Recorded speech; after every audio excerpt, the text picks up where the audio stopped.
So I'm going to record. Okay. So we'll start out. We wish to begin today's session by acknowledging that we're in Mi'kma'ki. We live, work, and play on an ancestral land that belongs to the Mi'kmaq people, the first peoples of Nova Scotia. As we seek to build a more inclusive municipality, we remember that we are all treaty people and that those of us who are non-Indigenous each have an individual responsibility to acknowledge and address the centuries of injustice, suffering, and broken promises that resulted from European settlement. So for tonight, I'd like to welcome you. I'm being told to talk a little bit louder, to our second session for what we're referring to as the Living Foundation series. The first keynote speakers were at Central Library on October 22nd. And the topic there is what should housing be? So today's session is on tiny homes. And we're going to start by just showing a short video clip.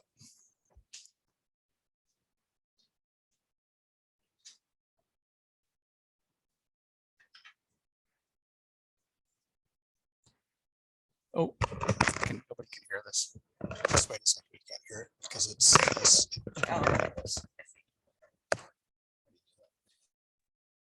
35 on disability for rent, and most one bedrooms are 1,000 years long. I'm going to start it again.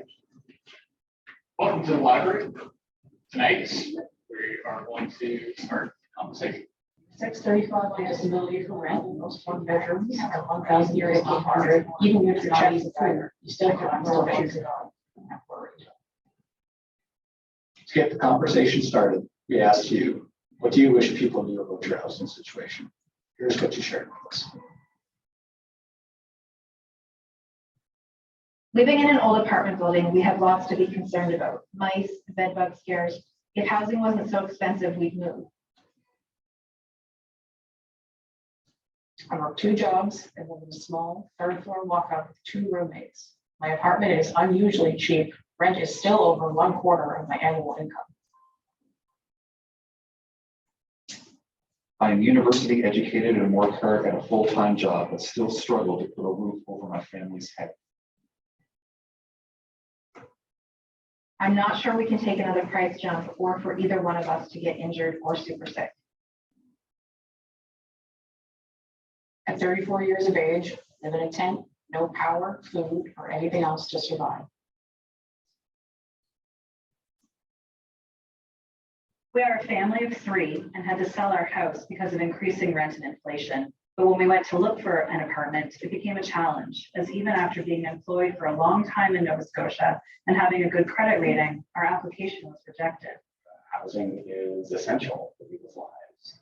Housing is the foundation upon which we all live our lives. It provides us safety, security, warmth, privacy, and a place to recharge. And housing is and needs to be supported as a human right. I hope that the community comes together and starts to explore community-based solutions to the issue of housing affordability.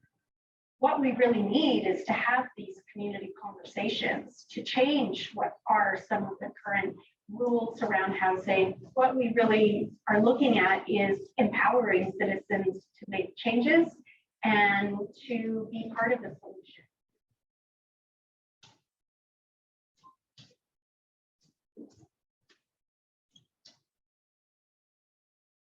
Welcome to the library.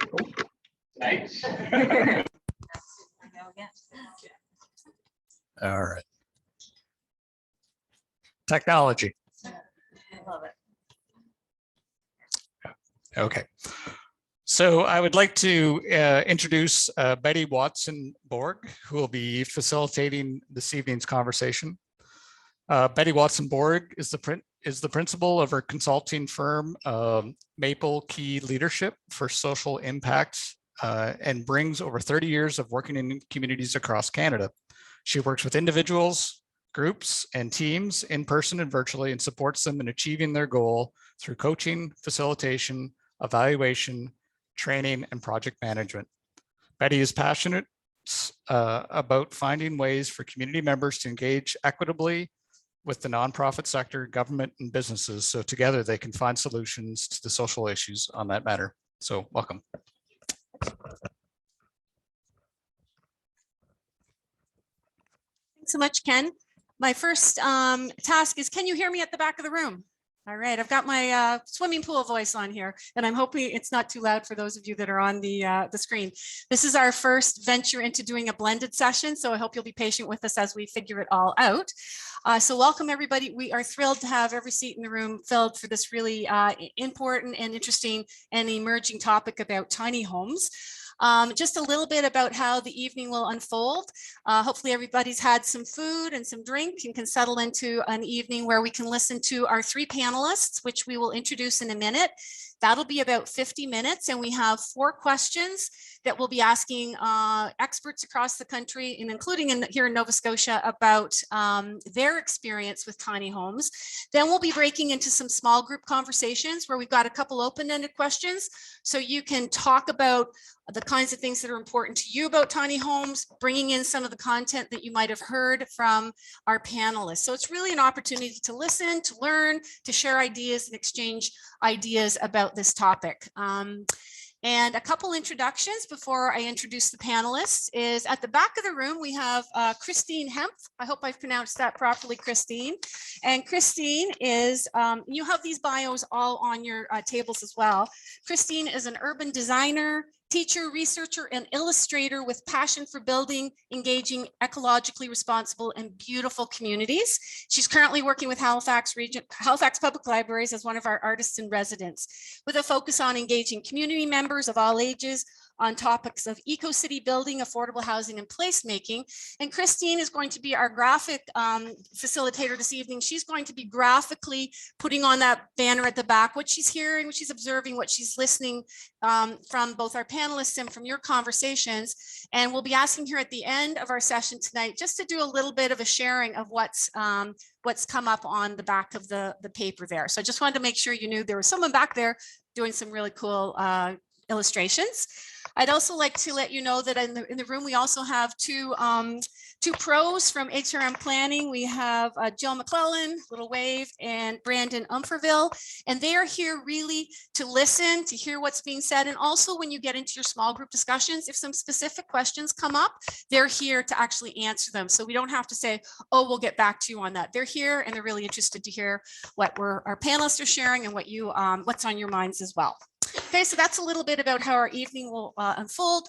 Participate as you want to participate. Feel free to take a break, a bio break, stand up, move around. This is your evening and you're sharing it with us. So let's move to introduction of our panelists that we are thrilled to be with us this evening from across Canada. And this is all, you have this information here as well as their website. So Marcel Lebrun, you can see a little wave there. And Marcel is a technology executive, social entrepreneur, and the current founder and chair of 12 Neighbors Community, Inc., a dignified tiny home community and social enterprise in Fredericton, focused on providing housing supports and progressive employment for individuals who've been experiencing homelessness. Through the Lebrun Family Foundation, he and his wife work to establish charities and projects that benefit people impacted by poverty and marginalization, as well as initiatives that benefit vulnerable youth. So welcome, Marcel. There's a little bit more information there, and there's this website that you can follow up. Dave Howard, Homes for Heroes, award-winning entrepreneur and philanthropist. Dave, do you go by Dave or David? I'm going to ask him to unmute. David, I think that was a David. Yeah. Yeah, there's David. All right, I can Sure, read David's through great. this. All right, great. Names are important. David is a keynote speaker with a reputation for honesty, originality, and a burning desire to amuse audiences. David is the CEO and co-founder of the Homes for Heroes Foundation, a veteran housing initiative. He's also the director of the Veteran Transition Charity, Canadian Legacy Project, the CEO of Canada's top live event production company, the Event Group, and CEO of To Market, a developer of affordable housing. And David, you are coming to us, I think, from Calgary. Is that right? Thumbs up? From Calgary, yeah, great to be here, Our- thank you. Okay, welcome. And Tim Vasallo, our own around the neighborhood from Lake City Works.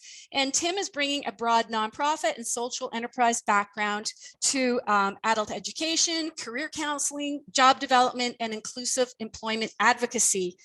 He has researched, designed, and facilitated numerous employability programs for individuals experiencing barriers to employment, all with a person-centered approach. After serving as the pilot project coordinator for JobLinks Club, the first job finding club for individuals living with intellectual and developmental disabilities in Canada, Tim moved on to become the director of programming and partnerships with Lake City Works. So welcome to our panelists, and thank you for sharing your time this evening, or if you're in Calgary, early afternoon. Thank you so much. So we've got 4 questions, and the questions you also have there. We weren't sure how the audio would be, so we wanted to make sure that everybody had access to the questions. So the first one is, what is your experience working with tiny homes? So this is a chance to learn more from these folks, what their current experience is in this topic of tiny homes this evening. So how about I will start with Marcel. Would you mind going first, Marcel? Sure. Good evening, everyone. I wish I could smell the pizza with you, but I'm glad you found a way to send one to my house somehow. I heard, right? It's coming. So yeah, I'm my experience with tiny homes. So I just loaded one on a trailer about 2 hours ago. So that's my most recent experience.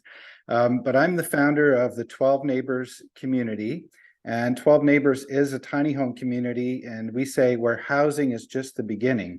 The reason for that is we're based very much in the thinking of housing first, but we really just see that as a starting point. So the focus of our organization is to help people overcome barriers to a full and independent life. And we kind of have a 3-pronged strategy, and the foundation of it is permanent housing. And then we provide developmental support and then progressive employment on top of that. We focus, we really started 12 Neighbors to address growing homelessness in our community.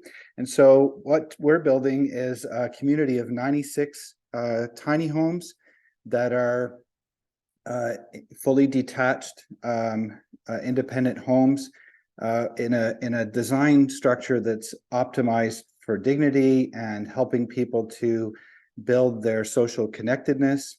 And the property, the 96 homes are built on an 8-acre property in the north side of Fredericton, in an area that's very closely connected to groceries and bus routes and things like that. So we started actually a year ago, November 14th. Facebook reminded me that we started clearing the trees then, and tomorrow morning we move house number 34 in our community. So that's a bit of my background in tiny homes. The homes that we build are fully equipped permanent houses with bathrooms and kitchens, and they're built to about 105% better than code. And we're really focusing on, creating a really beautiful product. They're very kind of cottagey looking and well appointed and that kind of thing, to try to optimize for a dignified experience for the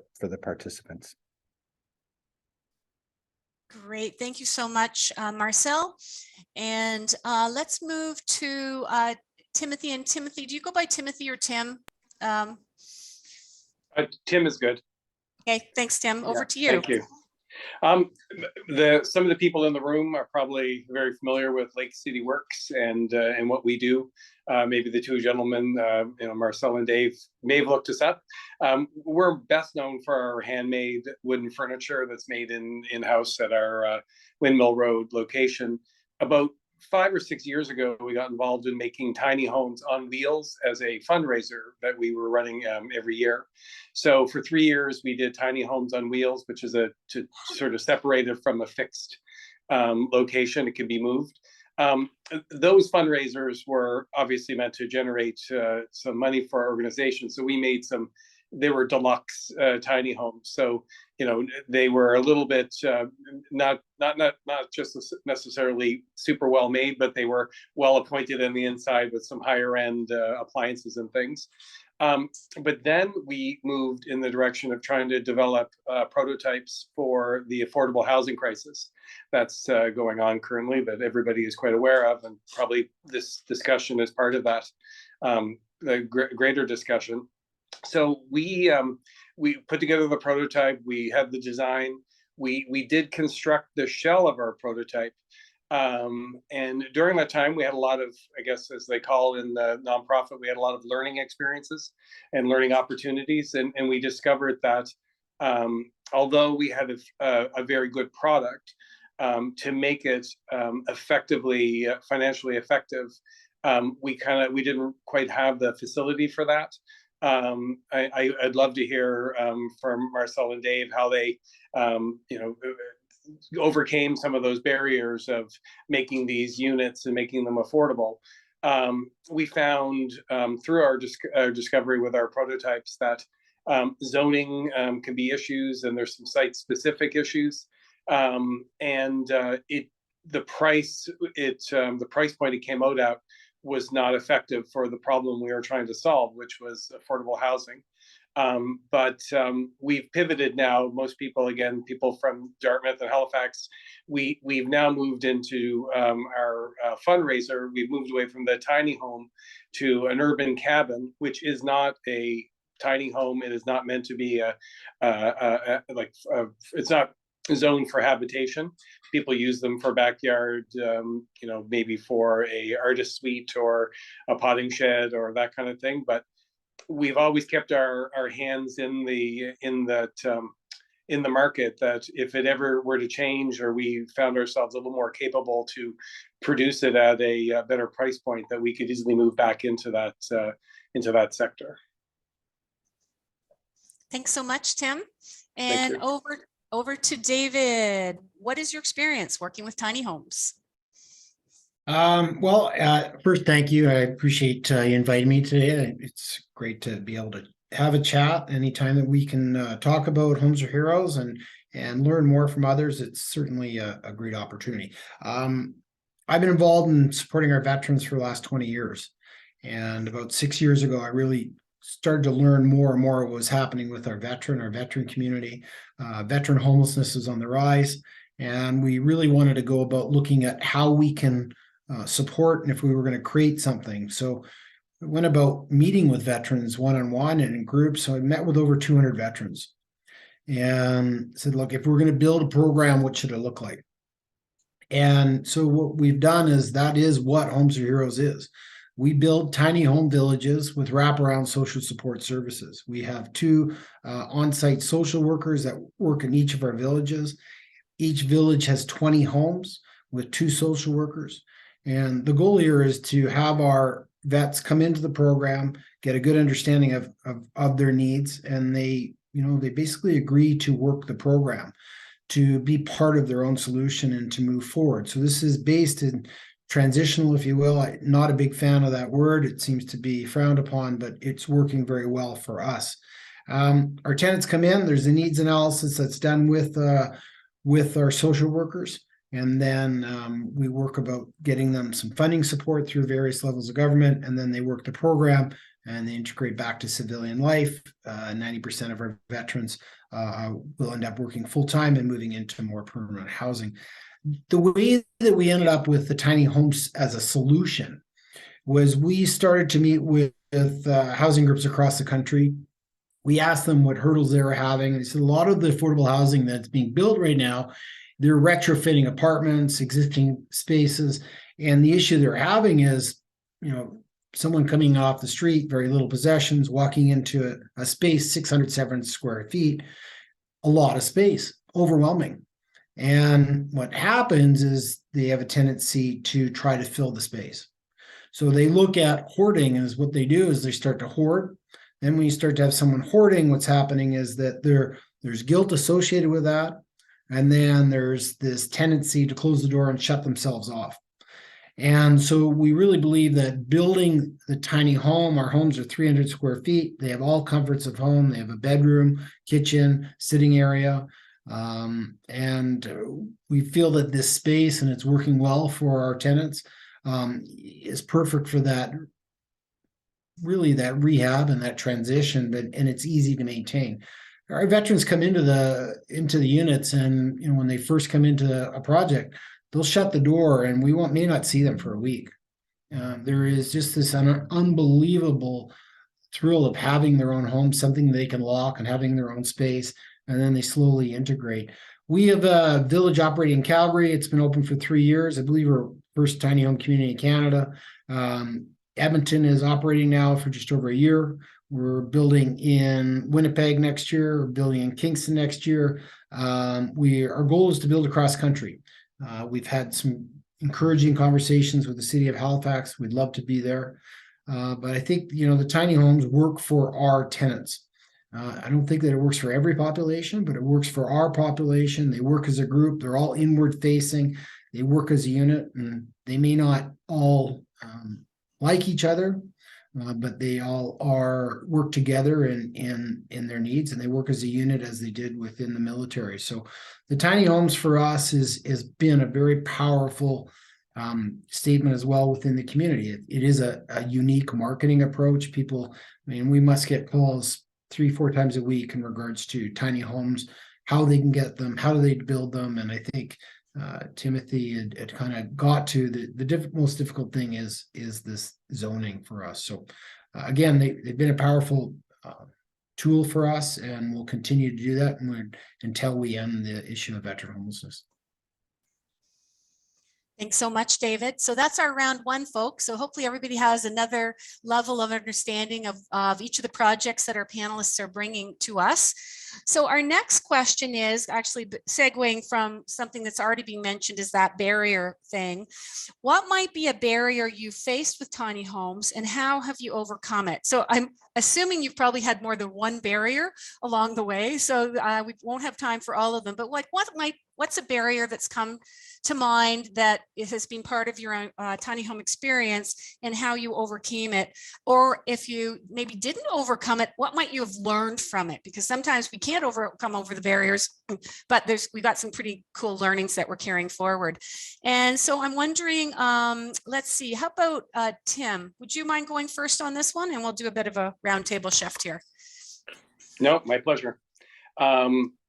Yeah, no, as I alluded to in my first answer, that, we did have some barriers, and some of them were based around zoning and site-specific needs. We were looking to put our affordable housing unit, sort of our model unit, on our site at Windmill Road, and we have we're blessed with a big, huge building, and we're blessed with a lot of space in the back that we could use. But when we started looking into how we would do that, even though nobody would live in the home or in the micro home, because it would be more of a again, it would be more of a model home, the prohibitive costs for the zoning and the sign-offs as well, because I think if you watch any of the tiny home shows that are on HGTV or whatever, it looks like people go to the woods and they slap together a house and they live in it and everybody's happy. But if you live in a city or a town, you have a lot of, rightly so, there's a lot of zoning you have to be concerned with, and you have to get permits and things like that. So that was the main thing. And the other thing was, because we were tasked, it was a self-task of trying to come up with a prototype that would at least be part of a solution to the current affordable housing crisis. We realized that the price at which the home would come out at was prohibitively expensive for the situation at hand. Maybe not for somebody who wanted to put, say, a backyard suite in, but if somebody were to be trying to solve that issue, say an organization decided to try to make a number of these homes to put on a piece of land, the price would be pretty high, and it would be sort of difficult. And unlike the programs that both David and Marcel brought up, that's just the price of the home and not the wraparound services that would be necessary to make something like an affordable housing development effective. So if you're serving a clientele that might have addictions or living with mental illness, having just the home isn't the solution. You need to have more than that. And like both gentlemen referenced, access to services and employment supports. These are the important things. So the home itself was expensive. So we thought if that were the case, then trying to get the wraparound services would then make it even more expensive. And really, other than that, that was really just that and finding land that maybe somebody would put a space like this, because, you know, there's a lot of development in Halifax, and I live in Dartmouth, and everywhere I look, there's new apartment buildings going up, and, you know, things like that, that land is a premium. And so that would be one of the barriers we also identified. Okay, thanks so much, Tim. And over to you, David. What might be a barrier you face with tiny homes, and how might you have overcome it and or learned from it? Well, zoning, that is a big hurdle for us. I think everyone can agree to it. Is, look, we build our villages within a community. We succeed because our veterans are able to access services within a community. So we need to be close to services. We need to have close to transportation. It's so important to what we do. We can't go building. We're not looking to build in the country. The services that our veterans are using, majority of them are already being offered by Veterans Affairs. So we need to be in a community. The next piece to that would be NIMBYism. We have people that, we do open houses, and they have this understanding of a veteran that is homeless. Either they must be drug addicts, they must be alcoholics, and if, God forbid, they have post-traumatic stress and they have a brain injury, that they might be a harm to the community, which they're not. I've never seen a greater group of men and women that have dedicated themselves to our country that want to dedicate themselves to recovery. And of course, you're going to have some slips along the way, but you really are dealing with a group that wants to get better and move on. They're proud, and they want to achieve, and they want to see success. So zoning, certainly, pricing is one that was discussed already. For us, it's finding the right partners. We get donations of. We have a partner in the Brick who's donated all our appliances. We have lumber partners across the country. We have been fortunate that we have Carpet One as a partner who's given us all our flooring. So we have a great team, a small team, and that's one of the big things that we do. I think one of the bigger things for us has been government. We truly believe that the responsibility of housing those that have served, and anyone really, falls on all three levels of government and private business. Now, we go into some provinces, some cities, and they say, well, actually, affordable housing is a provincial issue, not our problem. Well, it's your problem because it's costing the city and the province roughly $70,000 to $80,000 a year, and that's a shared cost. And then it's the matter of getting the federal government. Now, we have partnership with VAC, we have partnership with CMHC, but it's getting all three parties to work together.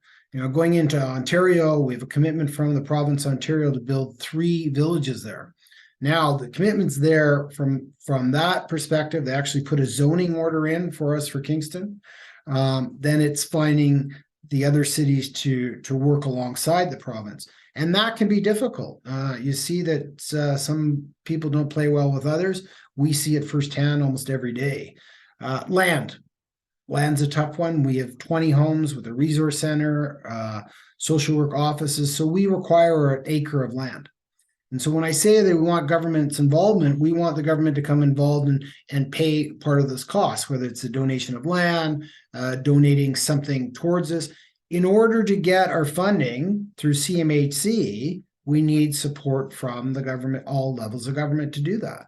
So we spent a lot of our time explaining what the program is, how it's been successful.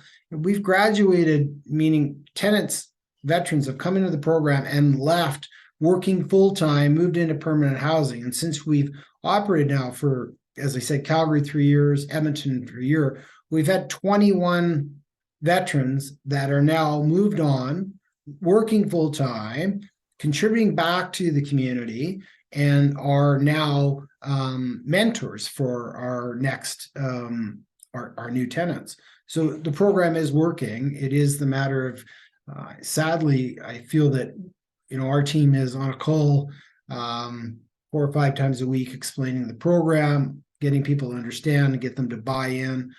Zoning, I think that it can be maneuvered a little. The idea of attaching 5 together, going under different zoning, there's a possibility there. I guess the last piece I would suggest is that when we're talking about working with municipalities and charities, the idea is that some of the cities we come through and working with is the construction deposit that they're asking for from us, can be up. I mean, we're into one city and it was over $1 million. I mean, I'm not sure how you can ask for a charity to come in, solve an issue that's costing the city and the province money, and then at the same time put up an extra $1 million to cover construction deposits.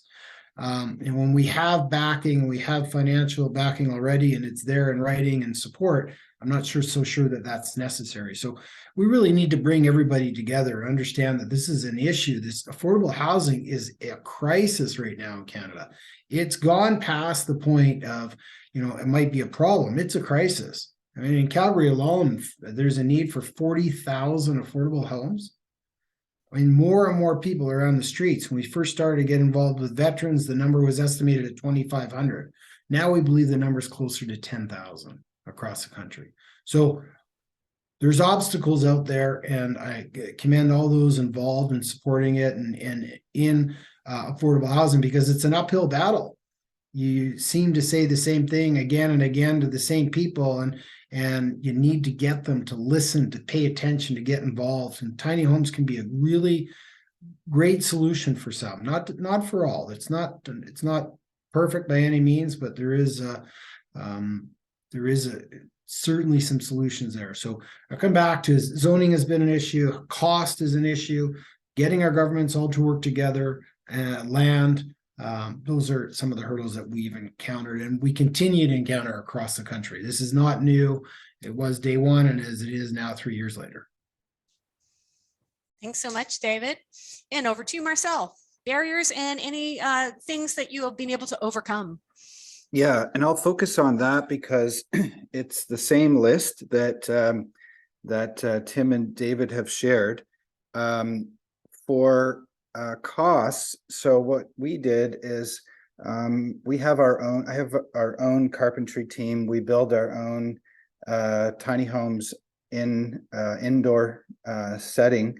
So and we can build them for about 50,000 a home. That doesn't include the land and infrastructure development, municipal and all that. I'm just talking about the house itself. And we deliver the houses when people move in. They're fully equipped with appliances, air fryer, induction stove, top fridge, including, everything, dishes, sheets, curtains, all that. And so we build about a house a week with a team of 17 carpenters. And we have 3 houses under construction at any one time. So we have kind of a weekly schedule, and we start a new house every Monday and a new one goes out the door.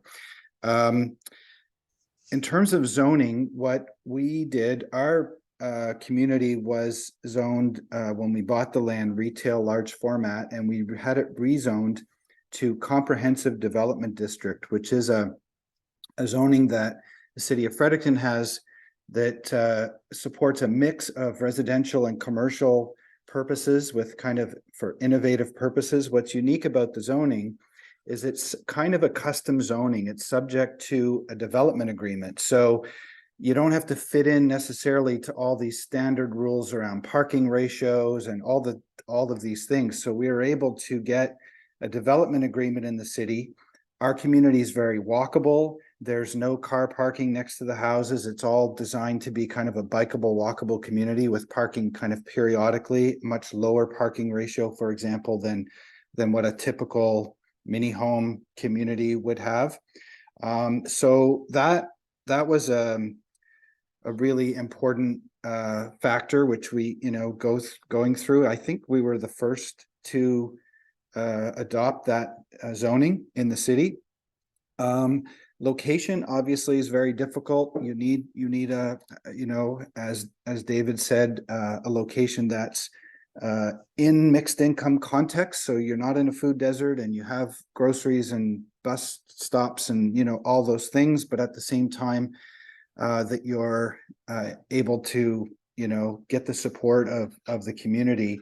My philosophy on that is that, it's important I struggle with the word NIMBYism because it kind of sometimes implies that the fault is entirely on the neighbors for not, kind of accepting something. But I feel like as developers, it's also on us to build the relationships with the community and help invest in how we're going to be a safe, neighbor and communicate that. So that's something that we did quite a bit of work on. And then the last part I'll say on government is that what's interesting about government is that the good news is we have a lot of the right programs. We don't need new legislation. We don't need a lot of new programs. The problem is government is extremely painful and slow to get the funds deployed. And so what happens is developers sit around,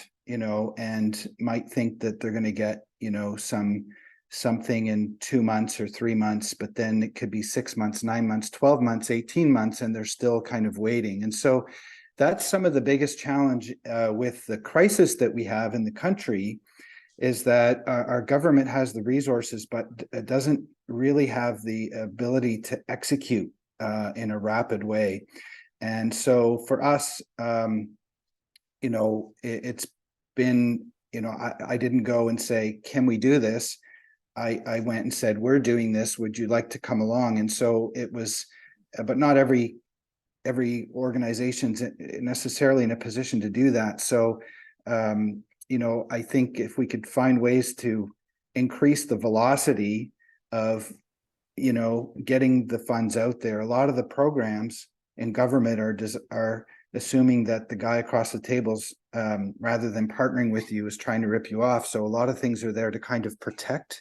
And even with vulnerable people, we do that. We have a lot of systems that are designed to protect against, somebody snagging $10 when they shouldn't. But as a result, we don't get the supports out there when they need to. So those are some of the challenges and some of the ways we have been working through them. Thank you very much, Marcel. Okay, we're going to we have 2 more rounds. The last round is going to be a quick round, but this third question is, what do you see as the potential for tiny homes in the future? So where you're sitting right now, and as you're looking to the future, however you define future, what do you see as the potential that you'd like to share with our audience? And David, would you mind going first this next round? Sure, yeah. Look, I think tiny homes can be quickly deployed. So it is an opportunity that we can build our 20 homes in a factory within 3 to 4 months and have them on site on piles ready to go.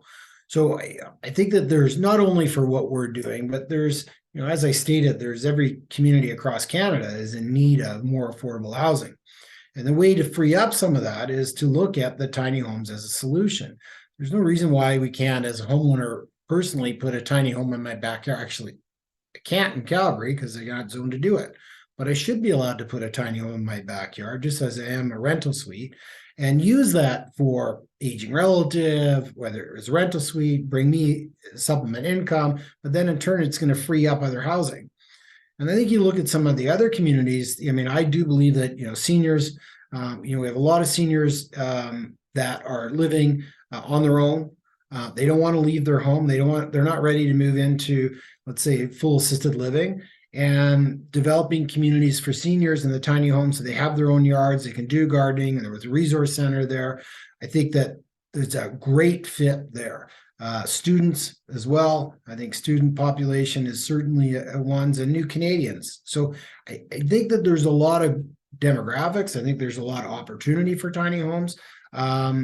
We just need to, maybe it's more exposure on it, or getting some understanding to allow the builds and understanding of what a tiny home actually is. And we take very big pride in the look aesthetic outside of our homes. When we go into a community, they're designed to fit within the community. So we're going into Kingston, so they all have this sandstone faux facade on the outside of them, black wrought iron. So we're spending the money so it fits within a community. So a community can turn around and say, look, this is how we treat our veterans here in Kingston.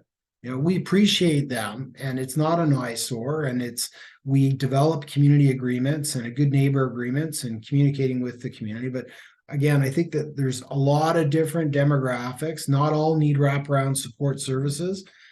Individuals having them on their own lands, I think, would be huge to alleviating some of the crises that we're in here. Thanks, David. Over to you, Marcel. Yeah, when I think about the future, it's interesting. Every build form reminds me of actually Marshall McLuhan. I'm a media guy, right, in background, but Marshall McLuhan, you know, the medium is the message. His statement was saying that, you know, media is not neutral. It's not just a neutral conduit of information, but media actually has a social effect based on the characteristics of the medium. And it's the same with build forms. And so the build form that you choose, whether a tiny home or apartment building, actually has a social effect on the type of community that you're going to have and the type of community that you're going to build.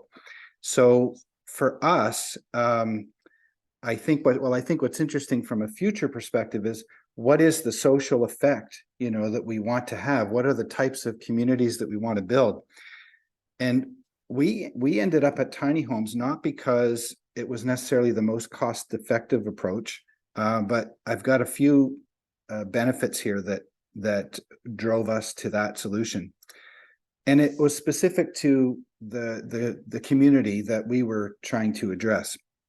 So the first one was the fact that they're fully detached with no shared walls. You know, we could have put them together and it would have been cheaper to share walls and that kind of thing. But no shared walls for us was more trauma informed and higher safety, because you had the opportunity for individuals with very high acuity to not have to negotiate having their front door close to another, or a wall that they, you know, have to contend with what's happening on the other side of that wall. Identity and sense of ownership and sense of pride. Are you proud to live in that building?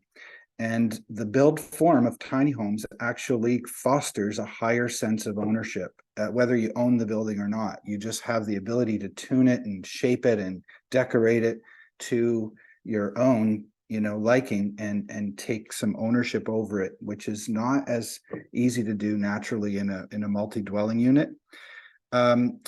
Promoting social connectedness. The number one determinant of health for all of us is the quality of our supportive relationships in our lives. I heard someone say, you know, we don't become homeless because we run out of money. We become homeless because we run out of relationships. And there's lots of reasons why people run out of supportive relationships. But our goal was to create a community where people aren't only housed and safe, but where they're increasing their social connectedness and their supportive relationships. So the way you have an indoor-outdoor experience with, in our case, a covered deck, and the footprint build form of a tiny home just lends itself to this hybrid indoor-outdoor living and increases social connectedness. So this is just kind of a number of examples of things, but I think as we think about the future, you know, where does the build form of tiny homes specifically fit in nicely into the kinds of things we want to that we want to see happen in our community? Thanks, Marcel. And over to you, Tim. The future. Wow, that was I was impressive to listen to the last two answers to that question. I don't think I'll come up with as good of one, but I'll give it a shot.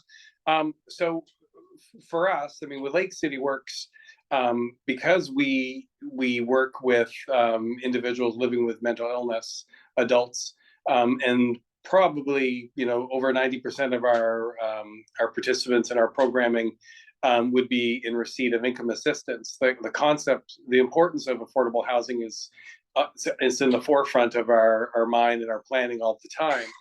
And whether or not tiny homes or micro homes or whatever the term we fall on, whatever it is, if it's not the solution, there are some positives to it. And what we see is, for example, you know, from my background, we're working with adults living with intellectual and developmental disabilities who can live independently but still want to stay close to family and supports.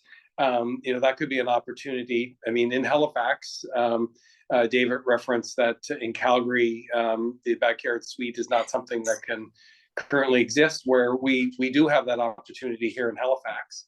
So if if a parent with an older adult offspring wants to work with their adult child to have them live in the backyard or in an adjacent unit, so they have their independence, they have their own space, but yet the support is right there. I think that's really empowering. That's a great opportunity.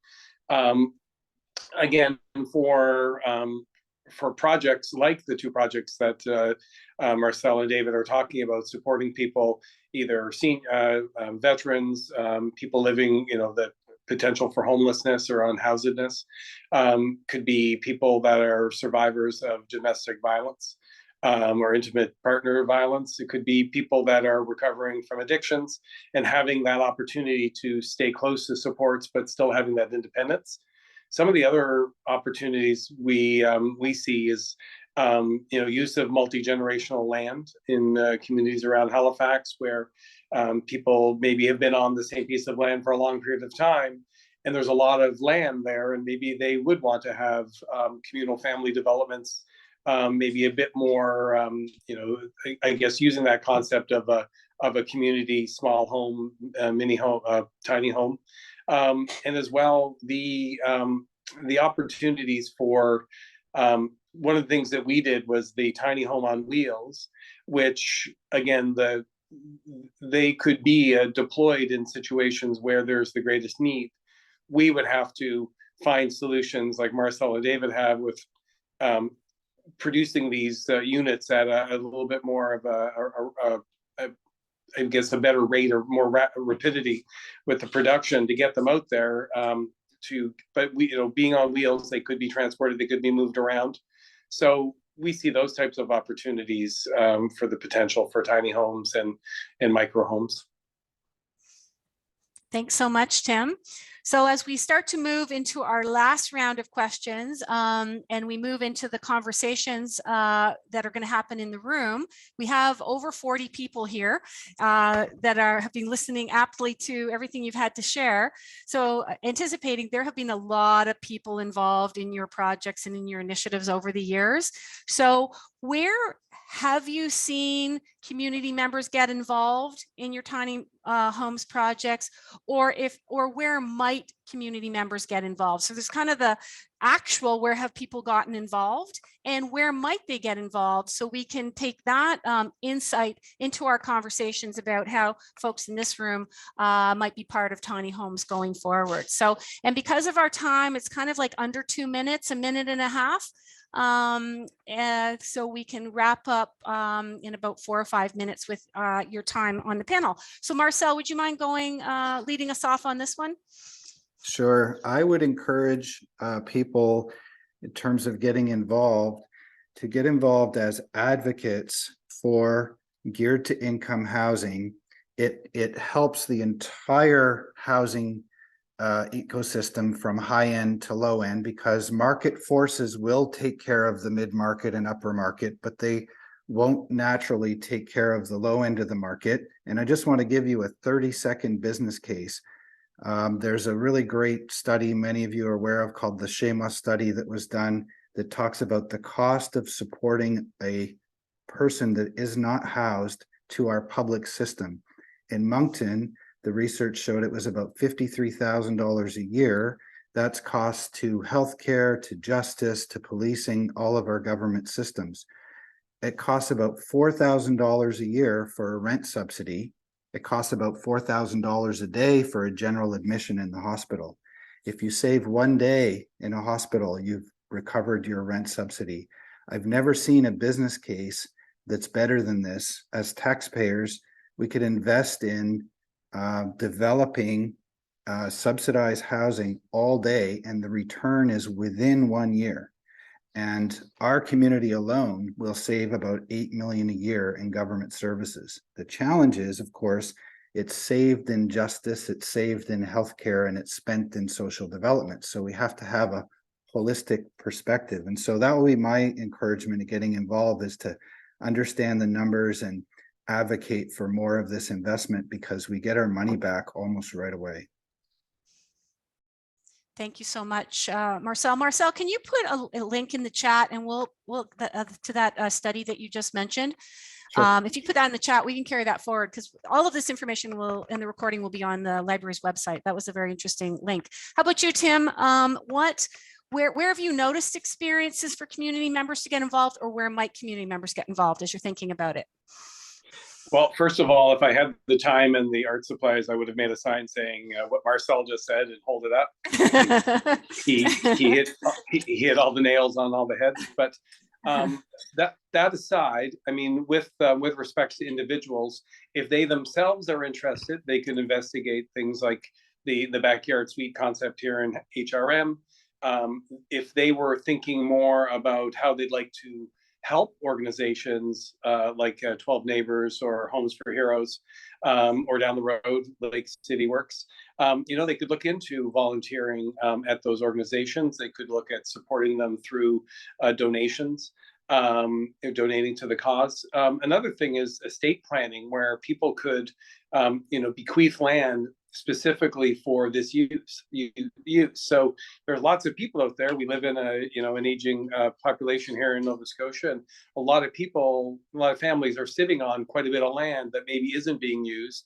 Some of it may not be ideal because you should be close to services like we discussed, but some people could be sitting on land that they could set aside for this use, solely to be used for affordable housing. It could be used for tiny home developments.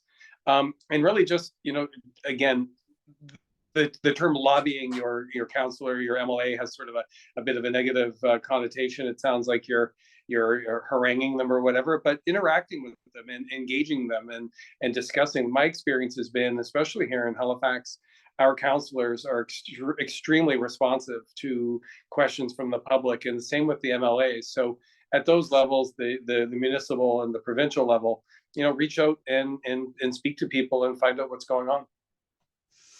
Thanks, Tim. And over to you, David, the last 90 seconds. 90 No seconds. pressure. Well, I truly, we're appreciative of all the people that volunteer and work with us. And we have hundreds across the country. We have hundreds across the country that are advocating for us that I've never met and have never even talked to us, that want a program like this in the community. Sometimes that can backfire because we get calls from government officials saying, who is this individual bothering us about Homes for Heroes? But any press is good press, so to speak. But I really believe if you, first off, to repeat what has been said, I think find something that you believe in and go with that with passion. Affordable housing is something that affects all of us. It is a national problem. I believe it is a crisis, and I think it's going to take everybody working together to fix it. There isn't just one solution. I think tiny homes is a solution. We're looking in our build with Langford and Victoria. We'll be building up for the first time, but it still has the same feel to it. So the less land necessary there, but we are in this together, and we're going to get out of it together. If we believe that we're going to leave it to our government and all governments and say it's a government issue, then nothing's going to get done. Quite frankly, I have great faith in the federal government, provincial governments, and cities, but Homes for Heroes started because it was two entrepreneurs that believed that we could do and make a difference, and we did. We were first 8 months. A lot of my own money went into the project over the years, and no one believed it could be done. It wasn't until we opened Calgary that people started to make notice. So believe in something, believe in a passion, and go forward with it. And I think affordable housing is something that we could all get behind. Thank you. Thank you so much. So David, Marcel, and Timothy, I'm going to turn, yeah, okay.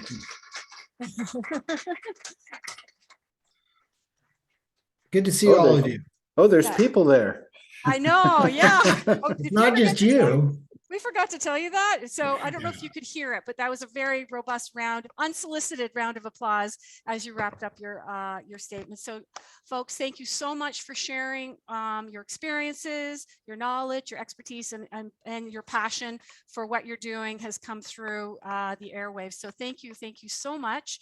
And your websites have been provided to the audience today on your bio. So hopefully if there's something that you've said that they want to follow up, they can certainly follow up through the website. So thank you, folks. And we're now going to turn, I guess, the videos off and turn to our Thank you. table conversation. So thank you very, very much, everybody. One more round of applause. Here we go. It's a Yay. pleasure. Yeah, thank you.